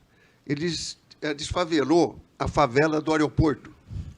Eu tenho uma área muito grande na avenida ali do lado do aeroporto, que é um terreno nosso, da Pedreschi, e todo mundo saiu. Foi televisão, tiraram, e a turma foi para uma casa maravilhosa, moradia, perto da USP, com aquecimento solar, com um padrão de construção belíssimo. A construtora entregou uma linda. Passaram 2 anos, a turma voltou tudo para a favela. Eu fui perguntar, fazer uma pesquisa, se a Caixa for lá hoje e fizer uma auditoria no loteamento, na residência, vai ver que boa parte, eu não vou dar números, mas uma parte considerável não mora lá. Eles passaram para o compromisso de compra e venda para outros. Então, o assunto do comodato seria o seguinte: ou uma ONG ou instituições, nós temos que fazer moradia, como o doutor falou. Vamos ter cidadania. Se a prefeituras municipais da cidade que tem terra, ou uma prefeitura como Ribeirão Preto, peço ao secretário que fale isso, o senhor citou que cidades podem pagar até água, esgoto e tal.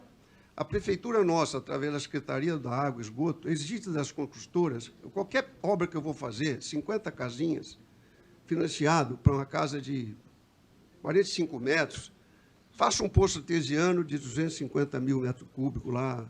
É um absurdo. Isso custa 5 milhões. Se não der, a Caixa não pode financiar, porque diz que não tem água.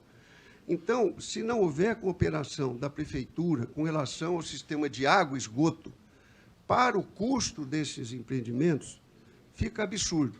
Então, a Caixa tem poder e tem dinheiro para conversar com a Prefeitura, que essas casas... Vou fazer uma casa, uma mansão, você me cobra lá uma taxa de contribuição, tudo bem, eu tenho dinheiro, eu pago. Mas para os pobres, isso está errado. E pensar no comodato. No comodato, porque o comodato foi usado na Segunda Guerra. Eu estou desenvolvendo um projeto, uma ONG, vamos dizer, não interesse de lucro, vou ver, que é o quê? É construir a moradia, dar formação para as famílias que moram lá, da creche, perto de onde eles estão morando, não é um desfavelamento assim, não, tira daqui e põe lá. Ele não vai pagar nada de aluguel. Uma família que mora lá ganhando 2 mil, não ganha. Nós estamos doando moradias. Como é que uma pessoa com 4 filhos, ganhando 3 mil reais, vai sustentar os 4 filhos, ou 2 filhos, está diminuindo o número de pessoas por moradia. Mas isso é uma coisa que... Uma cidade como a nossa, milionária, eu nasci aqui há 75 anos, ter 20, 30 mil gente morando na favela, não adianta. A favela lá no aeroporto, se o senhor passar lá quando pegar o avião de volta, o senhor vai ver que é tudo tijolo, porque eles venderam a casa lá e foram morar lá de volta na favela. É uma realidade. Então, eu gostaria de pedir que tivesse uma ação com o secretário para que...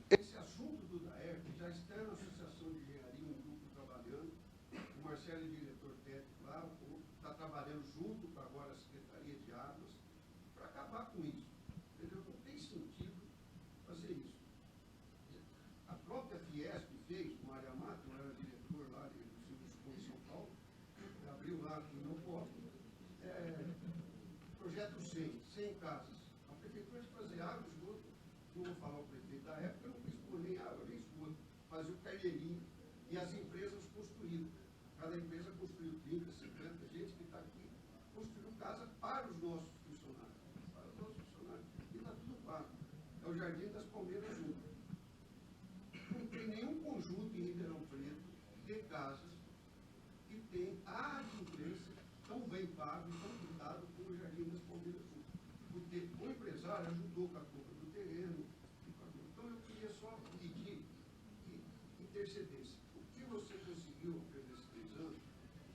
verdade, mais aqui.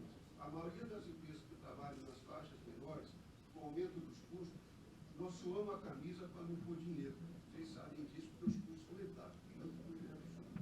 Desculpa o discurso, mas eu podia agradecer mesmo a Caixa, que nós somos parceiros há muitos anos.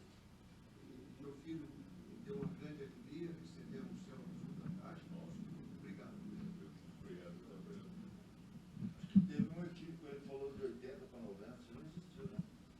Por quê? Não, isso aí nunca deixou de existir, na verdade. Não, foi Price, né? Não, Price, só que ninguém mais faz saque. Price. Mas tem a hipótese. Se você vai mudar para 10%, Não, mas não subiu. Price é 80. Praça é 80. Possivelmente. se aumentar para 90, é saco. É saco. Saque. É no Price que está consumindo mais. Pode falar. Ô Zé Alfredo, a questão, você mesmo disse que o seu filho, através da EARP, a gente já está discutindo isso. Hoje mesmo eu mandei os dados que ele solicitou. Então, a Secretaria de Planejamento está, junto com a EARP, o Silvio Contarte, através do Instituto 2030, estudando uma forma para diminuir as densidades populacionais, né? Eu acho que tudo que está no SAEP hoje, de diretrizes, a cidade de Ribeirão Preto ia bater 1,5 milhão de habitantes, o que não é a realidade, né? Nós vamos bater isso, acho que nem daqui 30, 40 anos. Então, nós estamos trabalhando junto com esses dados que nós extraímos dos alvarás da Secretaria de Planejamento, e é um trabalho em conjunto, né? Então, não precisa da Caixa pressionar ninguém, não, que a gente tem responsabilidade. Obrigado.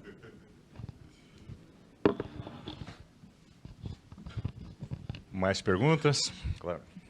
Sou Fernando lá.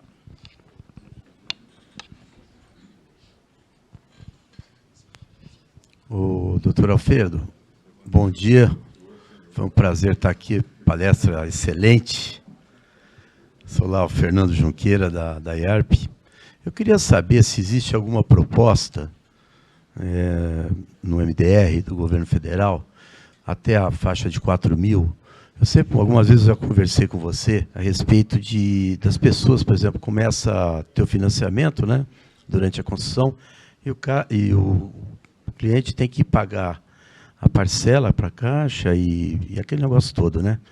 Existe algum estudo que eu sei que você, nesses últimos anos, eu sempre falei com você que você foi uma pessoa extremamente importante para o setor da construção civil, que você veio da área e veio da Caixa, né? Conhecia bastante o setor, e depois foi pegar essa bala, essa bucha lá no MDR. Existe algum estudo porque a gente vê que, nós temos parceria com a Abril, com o pessoal que está sempre junto conosco, e a gente vê a dificuldade que a gente tem durante a construção, né? O pessoal tem que pagar, e sempre falta dinheiro, né? No final, sobra para o empreendedor. Nós que temos assim, uma construtora pequena, que tem um nível menor de empreendimentos, quando você tem lá 4, 5 mil unidades que você está rodando, você vai levando. Mas quando você tem um número pequeno de unidades, fica difícil de você segurar aquela parcela final. Eu sei que a Caixa, junto com vocês aí, então só caminhos bons. Eu acho que o próprio Grapoab, essa semana, deu notícias boas para a gente, para o setor, né? Eu acho que todo mundo está fazendo o que pode, né? Então, eu até estava falando com o Isaac agora, sabe que eu faço essa pergunta, Paulo Alfredo, que eu já fiz tantas vezes, ele falou, é estudo. Existe alguma coisa para o futuro? Porque eu acho que isso aí poderia não pegar depois de 4 mil, realmente para a gente poder pegar uma faixa social aí, que nós poderíamos realmente pegar uma faixa maior e realmente fazer habitação e colocar uma turma maior aí dentro do... Porque essa parte social, inclusive o que o Zé falou, Ribeirão Preto é inadmissível, né? A gente ter o que acontece na nossa cidade aí, que o próprio secretário falou agora, o Daniel, na qual está fazendo essa parte de legalização, tal, uma série de coisas que é importante. E isso aconteceu, porque um negócio para trás aí tem que pegar e começar, né? Iniciar. Então, eu queria saber de você, o que você acha disso? Se existe essa possibilidade, ou se é só ou nunca vai acontecer. Abraço. Obrigado aí. Você está falando dos juros durante a fase de obra. Sim, sim. Essa não é uma definição de programa. Isso é uma definição de modelo financeiro do agente financeiro. Não estou jogando a bola, nem os amigos aqui teriam condição de falar sobre isso. Mas esse é um modelo, e eu acho que tem restrições da pessoa não pagar nada durante a construção. Eu, conhecendo um pouco a cultura, o cara não pagar nada. Quando ele chegar lá na frente, o que ele tomou é maior, o saldo dele está maior, o valor de financiamento. Esse cara ficou lá durante 2 anos, ele entra na casa, assim, não sei, não vejo. Então, a gente... Ele tem que pagar juros de obra, ele tem que pagar aluguel, ele tem que pagar nós lá, parcelamento da entrada. Então, o que nós procuramos trazer... Eu acho que você tem razão, tem que pagar. Mas não estamos conseguindo pagar. Quem está ficando sem receber? Então, mas veja, o que nós estamos procurando fazer, que nos cabe lá, é melhorar a condição de compra das famílias. Eu entendo o que você está falando. E ó, qual é a lógica que a gente tem hoje? Quando começou o programa lá em 2010, 2011, fazia o pró-soluto durante a fase de obra. 12 meses, 24, né, Fábio? 36. Não, tem gente fazendo 84, fazendo 18%. Pô, a margem inteira da construtora está ficando, ao longo do tempo, com risco de inadimplência. Com 2 rodadas, você perde o crédito no agente financeiro. Cadê? Você não tem mais resultado. Então, assim, ó, o que a gente pode fazer como uma política? Porque nós estamos discutindo aqui a capacidade da pessoa pagar. É isso que nós estamos falando. Então, o que nós fizemos aqui, você vê, para uma família aqui em 2.600, a gente está aumentando R$15 mil. R$15 mil provavelmente é um pró-soluto que você está fazendo para essa família. Entende o que eu estou fazendo? Agora, não pagar, culturalmente, eu acho extremamente arriscado. O cara falar, não, vai ficar 18 meses, 24 meses sem pagar nada, então, estou aqui a chave, entra, agora começa a pagar.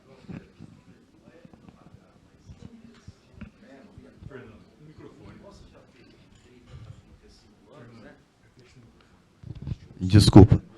Já fez de 30 para 35 anos, que melhorou demais, eu acho que vai melhorar demais. Ver se tem alguma saída nesse... Porque, como ele próprio falou, o grande problema é que muitas pessoas, a hora que vai pagar o aluguel, vai pagar... talvez achar alguma saída. Fernando, eu não sei o que pode ser feito. Deixa eu falar um negócio para você. Eu sei que é difícil, eu acho que concordo com você então, também, viu? Mas deixa eu falar um negócio para você. Qual é a diferença na parcela de um cara que faz saque e price, na saída? Quanto por cento de diferença? 30%? 30%, 30%. Em média, hoje, está se aprovando ao redor de 22%, 23% da renda da pessoa. O que nós estamos mostrando aqui, inclusive com o FGTS, é que você vai levar a capacidade para 30%.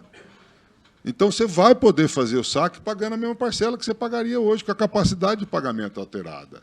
Então, assim, ó, a gente olha para o contexto da operação. Então, não adianta eu querer falar, então eu vou aumentar muito mais o preço para procurar mais e vou continuar fazendo no saque. Aí não, é saco sem fundo. Então, o que eu estou dizendo hoje, ó, com essas alterações, você vai elevar a capacidade de pagamento do cara para 30%. Aí depende do risco de crédito da Caixa, que ninguém vai discutir, é dela. Mas, em princípio, se você sai de 22, 23, você leva para 30%, você aumentou mais do que 30% a capacidade de pagamento do cara. Você pode ir para o saque e você pode fazer financiamento de 90%.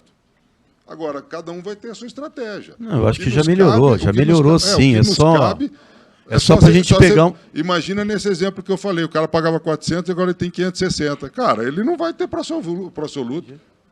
Não, eu acho que sim, viu, Alfredo? Eu acho que já melhorou muito. Eu só acho que... Não acho ruim da pergunta, não. Social. Não acho ruim da pergunta, não, Fernandinho. Eu só estou dizendo assim, ó, a gente está trazendo uma série de mudanças. Olhando conceitualmente, vocês vão ver que a coisa muda muito. Muda muito, cara. Ó, você lembra que eu falei que eu te agradeci por você estar lá, porque já conseguimos muita coisa? Nós temos que agradecer mesmo, o setor tem que agradecer. O próprio Ronaldo entrou aí, a gente conversa muito. E eu sei o que melhorou já. Que já foi... E não falar, foi muito pior. Não, a gente sabe o que pode e o que não pode. Eu acho que a gente tem que pensar muito na área social aqui no Brasil. É complicado, é complicado. E você já me contou casos que, pô, não é fácil, você que andou pelo Brasil aí.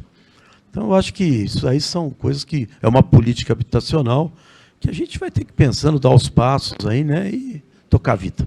Mas parabéns, viu, meu amigo. Obrigado. Agradecendo antes a todas as perguntas, eu vou só pedir para que todos possam perguntar, que a gente possam ir mais direto possível.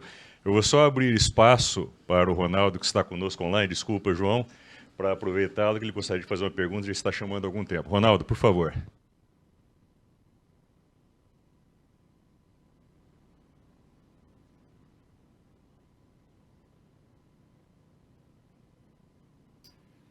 Vocês me ouvem? Bom dia. Bom, primeiro, agradecer mais uma vez o Batista pelo convite, parabenizar o Daniel.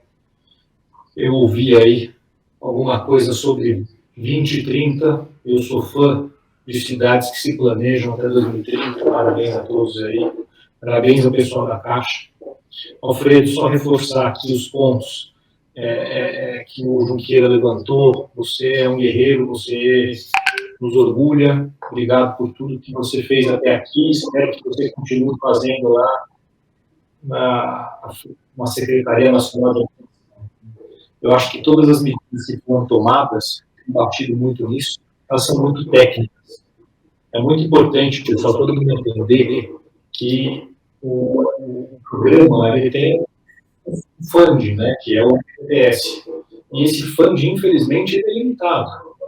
Né, ele não tem um poder ilimitado. Todas as mudanças que foram feitas, elas são pensadas para que não abone a história do nosso polo no futuro, né, para que não falte recurso lá na frente. Então, parabéns mais uma vez ao secretário Alfredo, a toda a equipe dele, ao pessoal da Caixa, que graças a Deus se juntou forças aí ao Ministério e apresentou soluções também para que seja usado esse recurso de habitação no ano de 2022, né, o disponível, o orçamento disponível, que a gente consiga usá-lo.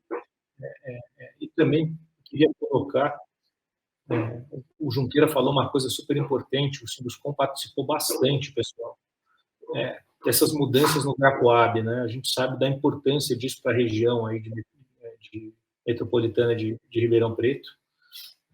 Isso vai facilitar muito a nossa vida, né? E, por fim, eu queria só colocar também para o pessoal da Caixa que eu comecei a trabalhar 25 anos atrás, sempre trabalhei com habitação popular. A jornada do cliente, na hora que ele ia comprar um apartamento, para depois conseguir pegar o financiamento imobiliário, era terrível. E essa jornada melhorou muito nos últimos anos. Queria parabenizar o pessoal da Caixa. E a jornada do empresário, nós, para conseguir um financiamento imobiliário, há 25 anos atrás, ela era muito dolorida. E hoje ela está muito mais fácil. Claro, tem muitos pontos a serem melhorados, mas ela está muito mais fácil. É muito mais fácil uma empresa chegar à Caixa Econômica Federal e contratar 1, 2, 3, 4 empreendimentos e, enfim, fazer os seus empreendimentos. Eu só precisava colocar isso daí de uma forma bem clara e agradecer o Governo Federal, Ministério do Desenvolvimento Regional, Caixa Econômica Federal, por tudo que vocês têm feito por nós aí, principalmente durante o período da pandemia. O setor não parou em nenhum minuto, a construção civil foi considerada serviço essencial e todos os colaboradores da Caixa fizeram um esforço hercúleo, para que as medições de obra não parassem, para que os repasses não parassem de acontecer, mesmo pagando auxílio emergencial. Eu nunca vou esquecer, as agências abriam fora do horário, às vezes mais cedo, às vezes mais tarde, era uma verdadeira operação de guerra para não deixar a nossa indústria parar. Então, em nome aqui do Sinduscom, eu agradeço mais uma vez tudo que vocês fizeram por nós. É só isso que eu queria dizer. Obrigado, pessoal.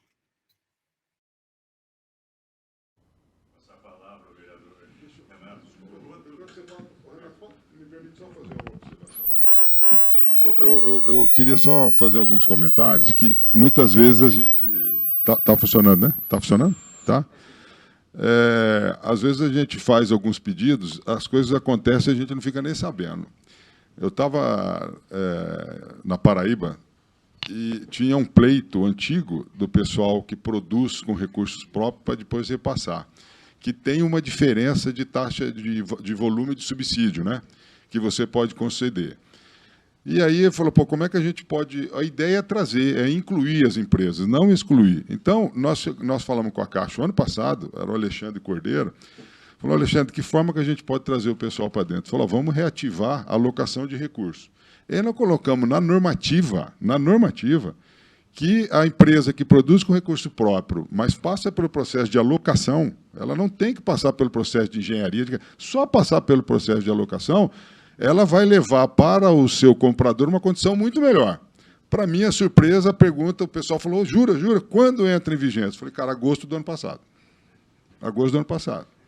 Tá vigência desde o ano passado, cara. Então, aí uma outra alternativa que nós fizemos, quando a gente vai fazer com as empresas, com doação de terreno, você tinha uma dificuldade operacional que a Caixa, o agente financeiro, só autorizava contratar tudo de uma vez só. Daí todo mundo sabe a dificuldade que é contratar no mesmo dia. Nós, do Ministério, não encontramos solução para isso. A Caixa deu a solução para isso. Ela alterou o instrumento e aí, no estado do Mato Grosso do Sul, liberou 17 empreendimentos. 17, porque foi solicitado, ela alterou o instrumento, eu faço questão de dizer em público que fez isso. Coisas que nós fizemos lá atrás. Quando nós assumimos, quase 30% do orçamento do FGTS, vocês lembram quando chegava no final do ano, a gente tinha que ficar brigando por orçamento, lembra disso? 30%, 40% do orçamento era para operação de PJ, que você normalmente consome o orçamento, mas não consome o financeiro, porque as empresas tomam para contratar mais rápido e nem todas usavam o dinheiro. O que nós fizemos lá atrás? Sentamos com a Caixa e falou, a taxa de juros está favorável, passa a financiar operações do Casa Verde e Amarelo, o PJ com o SBPE. Cara, não faltou nunca mais recurso para a gente. A Caixa fez. Agora a taxa de juros do programa está melhor? Passa a utilizar. Uma outra situação que nós levamos para a Caixa, e a Caixa deve estar anunciando, não conta lá que eu falei ainda não, mas aí, esse é o anúncio da Caixa, tá? Mas o que nós falamos para a Caixa? Nesse momento, quem que foi que falou? Você que falou, para terminar a obra ter que colocar dinheiro, porque você travou, você vai vendendo, você vai reduzindo o seu PJ. E aí você está queimando caixa. Falei, vamos dar uma solução para isso. Sentamos, a Caixa já deu uma solução para isso e provavelmente vai anunciar para vocês para não queimar a caixa das empresas nesse momento. Você eventualmente vai reduzir o seu resultado porque você vai ter uma despesa pequena financeira, mas você não queima a caixa. Então, todas essas mudanças vão acontecendo de picadinho, conforme a gente vai vendo que faz sentido. Só que, desculpa tomar a palavra, eu só queria atualizar sobre essas mudanças, tá? Para boas notícias tem sempre a liberdade de tomar a palavra, tá, Alfredo? Fique à vontade. Então, pela ordem, vou passar o Renato Zuccolotto, o João e o Fábio. Bom, pessoal, eu vou tentar ser bem breve. Eu acho que esse espaço ele pode até se alongar um pouco mais, porque é um bom espaço de discussão, um bom espaço de debate, né? E eu sou, hoje, relator da Lei de Parcelamento e Ocupação do Solo. Então, a primeira coisa é tranquilizar os empreendedores, porque hoje nós já avançamos, já mudamos. A Câmara hoje não é mais um espaço de negociação como era há algum tempo atrás. Nós fizemos tudo muito às claras, quem está aqui participou das negociações sabe disso, né? Quiseram apressar para votar, e eu falei, olha, a de 2012 caiu justamente porque houve assodamento no processo legislativo. E nós não podemos mais cometer esse erro, porque Ribeirão precisa de uma legislação mais moderna. Então, nós conversamos muito, o Gobi e a equipe dele fizeram um bom trabalho na secretaria, que agora a bola está com o Legislativo, e eu estou procurando fazer, já fiz com o Batista, e reuniões às claras, porta aberta, janela aberta, mão em cima da mesa, como deve ser, né? O trato deve ser republicano entre político e empresário, né? Hoje foi criminalizada essa amizade entre o político e o empresário. E mais do que falar alguma coisa ou perguntar, eu queria dizer que o Daniel é meu amigo de partido, um amigo meu de muito tempo, o Fernandinho, mas o que a gente precisa fazer em Ribeirão Preto, eu fico até surpreso, eu comecei a minha vida pública na Coab. Nós construíamos até a barranca do Rio Paraná, Riolândia, Rio Preto, né? Então, hoje a Coab está parada, e não se sabe por quê, não constrói uma casa, e nós temos aqui dinheiro sobrando, terra sobrando, empreendedores que querem empreender, tem demanda em Ribeirão, e a gente não vê a coisa sair do papel, né? E a Câmara Municipal é uma caixa de ressonância da população de Ribeirão Preto e também, de certa forma, do empreendedor. Então, eu tenho feito quase que um apelo ao GOB para que a gente seja menos hostil ao empreendedor em Ribeirão Preto, né? E as pessoas, lamentavelmente, ainda nos procuram na Câmara para dizer que Ribeirão Preto é pouco atrativa aos empreendedores, com todas as dificuldades. Eu preciso construir posto, eu preciso construir isso, aquilo, aí depois o GAP não anda, depois a CCU, o Amauri está aqui, está fazendo um bom trabalho lá também, mas eu faço esse apelo, mais do que uma pergunta, para que Ribeirão se torne uma cidade atrativa a novos investimentos. Nós só vamos construir uma cidade melhor se a gente trouxer dinheiro de fora, dinheiro novo. E as pessoas estão indo para Cravinhos, para Serrana, para Jardinópolis, para Campinas agora, construção civil. Então eu falo, GOB, Amauri, Laurindo, Ribeirão Preto, nós temos tudo aqui para construir uma cidade melhor. Tem dinheiro, tem empreendedor, tem demanda, e por que não sai do papel? Vamos juntar e vamos construir isso para tentar dar um pouco mais de dignidade para a população de Ribeirão Preto e tornar Ribeirão uma cidade mais atrativa para investimento. Muito obrigado. Obrigado, Renato. Pela ordem. João Carlos. Ok. Vamos lá, à vontade, Gobi. Olha, em 1 ano e meio que nós estamos lá, tem vários empreendedores aqui, já são meus clientes, né? Que eles não saem de lá. A gente tem buscado atender, destravar, mas o ponto de partida, meu irmão, tá com você. Você precisa me aprovar a lei, que aí nós vamos continuar a ter esse destravamento da cidade de Ribeirão Preto, né? Paralelo a isso, nós estamos conversando com a sociedade civil organizada, o Batista sabe disso, vou voltar a falar do Silvio Contarte no 2030 também, a EARP, através do Fernando, do Marcelo, buscando... Esse maior problema hoje nosso é a água, né? Então, eu acho que está faltando menos água na cidade, nós temos um processo de setorização do SAERP, que é para melhorar, que hoje, Alfredo, só para você ter uma ideia, você é empreendedor em Ribeirão Preto, a água sai do poço, já vai direto para a rede. Nós não tínhamos a água vai na pressão. Isso vai estourando tudo, né? Então, 24 horas, 90 milhões de reais de CPFL o SAERP paga de energia. É um absurdo. Então, isso tudo não vamos discutir o passado, o que aconteceu, se não teve investimento. Vamos pensar para frente. Eu acho que... Viu, Renato? Está na tua mão, hein? Obrigado, gente. Tá bom. Bom dia a todos. Meu nome é João Carlos. Eu queria parabenizar a apresentação e as medidas do governo. Não tenho dúvida que está olhando para os clientes, né? Que a maior parte desses clientes de renda aí de 1.800, 2.000, a gente sabe que essas são as pessoas que mais perderam renda nos últimos 2 anos com a inflação. E aí, junto com isso, a inflação para o empreendedor, que acaba tendo que repassar preço, então acaba que o governo está sendo fundamental, né, para implantar medidas e propor medidas para a gente tentar encontrar um balanço. Eu trago aqui mais em complemento, né, as perguntas que foram feitas, em relação a que o Junqueira colocou. Eu acho que o ponto não é o cliente não pagar durante o período de obras, mas é ele pagar um pouco menos. E aí, de repente, uma medida, né, essa semana a gente teve uma reunião aqui na Silcom e veio uma ideia que me parece boa. Será que o cliente que estiver adquirindo um imóvel na planta e que hoje morar de locação, ou seja, ele tem a renda comprometida com locação, ele não poderia apresentar um comprovante de locação e isso ser abatido no período de obra como uma renda que está sendo tomada dele e quando ele morar ele não está pagando mais o aluguel e está pagando a parcela? Não sei se isso já foi discutido. E acho que um ponto que também preocupa é que a gente sabe que, apesar de toda a política de crédito da Caixa, né, e das análises de risco dos empreendedores, muitas vezes entra um cliente que aparentemente tem condição de pagamento e, ao longo do período de obras, ele muitas vezes não paga nada, né? Às vezes ele paga a primeira parcela, efetiva a venda e depois nunca mais paga R$1. E chega lá no final do empreendimento, a gente ainda tem que entregar a chave, muitas vezes, né? Apartamento em pró-soluto. Então, eu acho que a Caixa, né? Não sei se é a Caixa quem resolve isso, mas de alguma maneira a gente precisa evoluir para tentar resolver essas unidades que ficam no limbo desses clientes que praticamente não pagaram depois da compra. A gente tentar voltar essas unidades e revender para quem tem condição de pagar. Bom, é isso.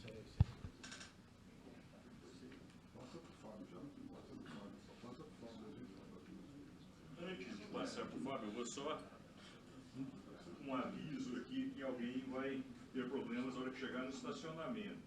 Proprietário do carro de placa FUM 5027. O papelzinho está conosco, ok? Avisem antes de ir embora. Fábio.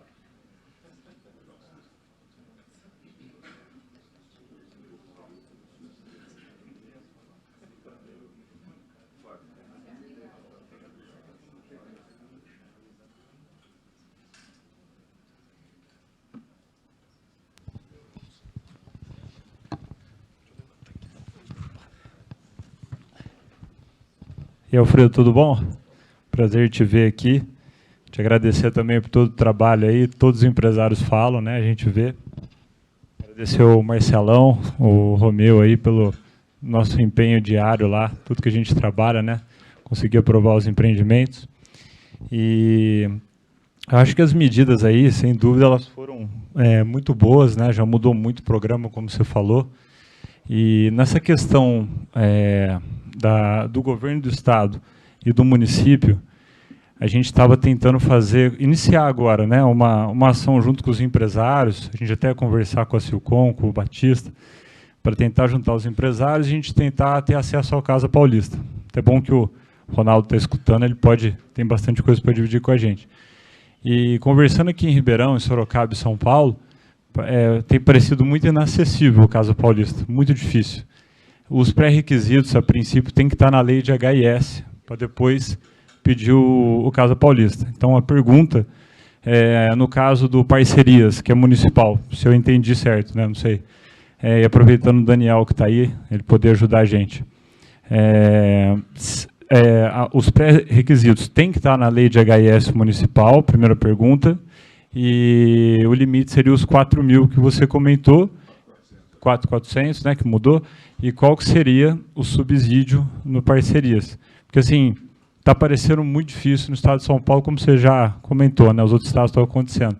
Mas se tiver a possibilidade do municipal, fica algo que a gente consegue trabalhar aqui nível a Silcom, Sinduscom, Caixa Econômica e com o Daniel lá na secretaria e talvez viabilize mais fácil. Eu acho que com esse financiamento, com esse subsídio municipal, talvez a gente volte lá atrás aí nas condições do programa Casa Verde e Amarela. Obrigado, hein?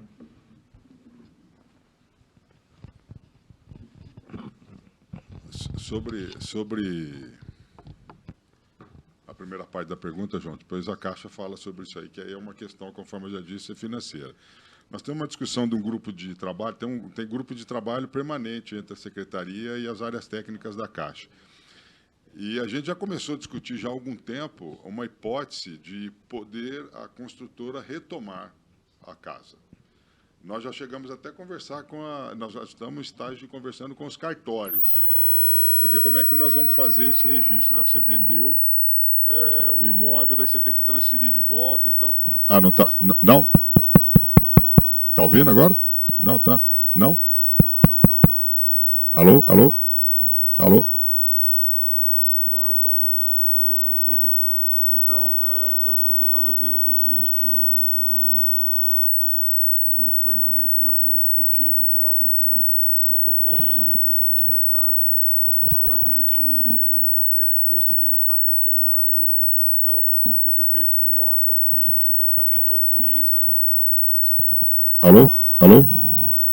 A gente autoriza que o imóvel retomado seja vendido durante a fase de obra de novo, recebendo subsídio de novo. A discussão estava em 2 pontos. O pessoal da Abraim que falou, olha, a gente não pode colocar isso como obrigatório, Se colocar como obrigatório, depois o agente financeiro vai colocar a faca no meu pescoço e pode ser que eu não queira fazer. É uma questão estratégica. Então, isso aí, beleza. Outra ideia, vai caracterizar como imóvel já vendido? Não, nessa hipótese a gente autoriza que o novo comprador tenha o subsídio de novo. Aí nós estamos em fase de discutir com os cartórios qual é o instrumento, como é que a gente poderia ver para essa retomada. Então, João, aí acontece isso que você está falando. O cara ficou inadimplente, você já sabe que vai dar pau lá na frente. A Caixa tem quando a gente discutiu remuneração e inadimplência ano passado, dados dela, né? Mas dela que eu estou dizendo que não é público, né? Mas ela demonstra claramente, o cara que ficou mais de 50% inadimplente durante essa fase de obra, mais de 60% das pessoas se tornam inadimplente efetivo depois. Então, cara, você já tem uma métrica, e a Caixa tem todos os dados, dá para você trabalhar. Então, nós estamos tentando essa hipótese aí, mas, Rodrigo, não existe a possibilidade de rescindir o contrato durante a fase de obra? Não estava aberta essa hipótese? Não. Tá bom. Ô, Fábio, é o seguinte, ó, o parcerias, ele tem como princípio, eu vou passar já para vocês falarem sobre outra coisa, tá? Tem como princípio a ideia é que tenha pelo menos 20% para evitar a entrada das famílias, tá? E daí nós entramos com subsídio normal. O Casa Verde e Amarelo, ele dá o subsídio normal. Mas, por exemplo, você tem dificuldade, o município de Ribeirão Preto entendeu que vai lançar, nas áreas institucionais, as áreas do município, ele vai lançar um programa de produção habitacional. A avaliação do terreno não deu 20, deu 14, deu 13. E quiser lançar assim, não tem problema nenhum. Tá? O que a gente incentiva é que chegue nos 20%.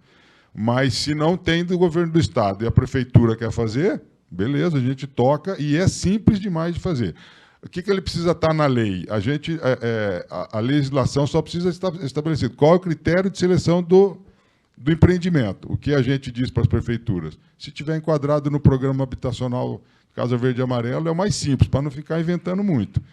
E ele vai indicar quem são prioritariamente as famílias. Então, quem mora na cidade há mais tempo, prioritariamente idoso, aí é uma questão municipal, a gente não se mete. Objetivamente, se quiser fazer só com o terreno não dá 20%, pode fazer? Pode, zero de problema. Não, aí, por exemplo, no Paraná e no Mato Grosso, as empresas fazem e aí a prefeitura aporta, o governo do estado, ele aporta recurso financeiro e paga a entrada. Pode, recurso financeiro zerar. É mais simples ainda. É mais simples ainda. Beleza? Se você quiser falar a questão do pagamento de Essa questão aí do aluguel que ele paga e depois isso ser considerado lá na frente como, inclusive, renda, uma despesa que ele vai deixar de ter, né? Como não é nosso mandato, é da estratégia com o risco lá, com o pessoal do risco, e para eles, né, pessoal da estratégia para a Henriette lá, né, Alfredo, eu tenho que dar um feedback dessa reunião, desse nosso encontro, então vai essa sugestão para eles lá, você tem o nosso compromisso, tá? Mais alguma questão? Mais alguém quer fazer uso da palavra? Diz a educação que, geralmente, quem dá boas-vindas também se despede e deseja um bom final de semana. Para isso, convido o nosso presidente, Batista, para que assim o faça, já agradecendo a todos pela presença. Bom, pessoal, estou muito feliz com o evento. Quer dizer, ele nasceu com uma apresentação do Alfredo e depois, ao longo dos diálogos, ele se estendeu e virou uma mesa redonda. Achei muito legal, ficou bom isso. Eu agradeço imensamente ao Alfredo, todo o carinho que ele tem com a gente. Agradeço, vou chamar de equipe, né? Ao invés de nominar, toda a equipe da Caixa e todos os empresários, o pessoal que estão aqui, o nosso vice-prefeito, o nosso secretário de Planejamento, o Gobi. É uma honra aqui estar reunido com todos vocês. Então, eu queria fazer uma proposta que seria aqui, poderia nascer aqui. Não nascer que o serviço público, ou qualquer que seja o agente que criou isso. Criarmos um comitê em Ribeirão Preto, permanente, de evolução de habitação popular. Nós temos uma Coab, temos uma Secretaria de Planejamento, e esse comitê a gente poderia finalizar, aprimorar uma proposta da iniciativa privada, envolvendo os profissionais da engenharia, que seria a Associação de Engenharia, com a Silcom, e propor, junto com o GOB e a Câmara, aqui representada pelo Zucoloto, criar um comitê, que a gente se reunia aí periodicamente, para discutir os entraves, as ideias, soluções, né? E esse comitê, ao longo do tempo, ele estaria recorrendo a outras esferas, como o Ministério Alfredo, e trazendo assim uma evolução tripartite, né? A gente tem muito isso, negociação trabalhista, que a gente fala Comitê Permanente Regional, que é Ministério do Trabalho, empresas e os trabalhadores. Então, seria algo para a gente começar a discutir, na esteira que o Fábio disse, como é que esse programa na outra prefeitura, como é que podemos trazer alguém para falar quais as boas práticas de uma prefeitura para outra, Alfredo. Acho que seria uma ideia bacana também, porque você trouxe várias coisas, né? Mas tem coisa que está certo aqui, né? O Fábio disse, o que você disse, precisa adaptar, precisa trocar essas ideias, né? Então, finalizo com isso, não sei se está bem finalizado, agradecendo todo mundo aqui, em especial o Alfredo e a equipe Caixa, e todos vocês, o prefeito, o vice-prefeito e o planejamento, secretário de Planejamento. Estou muito feliz com isso. E todos os demais, né? O Aguinaldo, que está aqui também, nosso representante da área de incorporadoras e também em Ribeirão Preto, enfim, todos. Obrigado, gente. Eu fiquei muito feliz de vir com vocês, tá?